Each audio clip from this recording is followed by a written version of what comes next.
سوال یہ ہوتا ہے کہ میت کو جو شخص غسل دیتا ہے، یہ ہماری عوام میں بہت مشہور ہے کہ جو شخص میت کو غسل دیتا ہے تو آیا کہ وہ خود غسل کرے گا یا نہیں، اس کے لیے غسل کرنا ضروری ہے یا نہیں۔ تو یہ بات یاد رکھیں، حکم شرع اس بارے میں یہ ہے کہ میت کو غسل دینے کے بعد غسل کرنا لازم نہیں ہے، ضروری نہیں ہے کہ جس شخص نے میت کو غسل دیا ہے وہ اس کے بعد خود بھی غسل کرے۔ ہاں، مستحب ہے کہ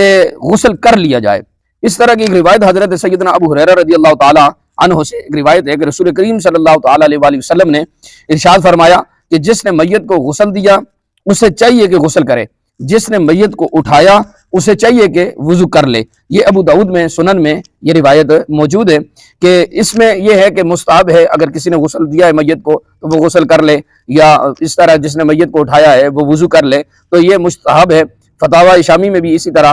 اس مسئلے کے بارے میں لکھا ہوا ہے کہ جس نے میت کو غسل دیا ہو تو وہ اس کے بعد اختلاف ہے اس بارے میں، اور وہ فرماتے ہیں کہ اگر ہو سکے تو وہ